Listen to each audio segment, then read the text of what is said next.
Assalamualaikum, jumpa lagi bersama channel Ihsan Deso, di mana saya akan berbagi cerita-cerita kisah menyentuh hati lainnya. Jangan lupa subscribe, like, share, dan nyalakan loncengnya agar tidak ketinggalan cerita menarik lainnya. Di sebuah desa kecil, hiduplah seorang pemuda bernama Raffi. Wajahnya tampan, badannya sehat, tapi satu hal yang membuat warga geleng-geleng kepala. Raffi tak pernah ke masjid, bahkan azan pun tak pernah ia hiraukan. Padahal, ayahnya adalah marbot masjid, orang yang setiap hari mengumandangkan azan dan membersihkan rumah Allah. Tapi Raffi tidak pernah datang ke masjid. Suatu malam, ayahnya berkata lirih, "Nak, umur ayah gak lama. Jangan tinggalkan sholat.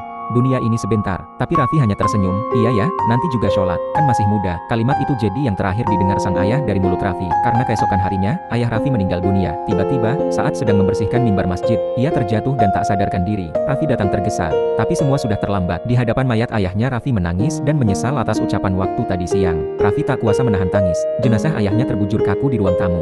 Sajadah tua milik ayahnya diletakkan di sampingnya. Malam itu, Raffi tak bisa tidur. Ia menatap sajadah itu, lalu memeluknya erat. Air mata jatuh membasahi lantai. "Maafkan Raffi, ya." Lalu untuk pertama kalinya dalam hidup, ia bersujud. Tak sempurna, tak tahu doa apa yang dibaca, tapi hatinya hancur, remuk, dan merasa sangat bersalah.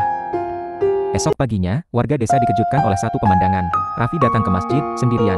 Wajahnya tertunduk, ia duduk di saf paling belakang, air matanya masih belum kering. Sejak hari itu, Raffi tak pernah lagi meninggalkan sholat. Ia belajar wudhu, belajar membaca doa, belajar dari awal. Bahkan ia mulai membantu membersihkan masjid, seperti dulu ayahnya lakukan. Hari demi hari, perubahan Raffi makin terlihat. Ia kini sopan, ringan tangan, dan tidak lagi terlihat nongkrong hingga larut malam. Anak-anak kecil menghormatinya. Para tetua desa tersenyum bangga. "Ini pasti karena doa ayahnya yang tak pernah putus," kata seorang warga.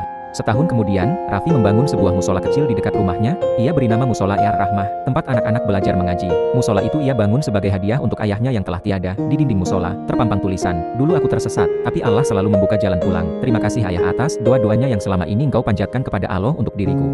Kadang, Allah mengetuk pintu hati manusia dengan kehilangan. Kadang hidayah datang dari luka. Jangan menilai seseorang dari masa lalunya, karena bisa jadi akhir hidupnya lebih mulia dari kita semua. Semoga kita semua mendapat hidayah sebelum ajal menjemput. Amin. Jangan lupa subscribe, share, like, nyalakan loncengnya agar tidak ketinggalan kisah menarik lainnya.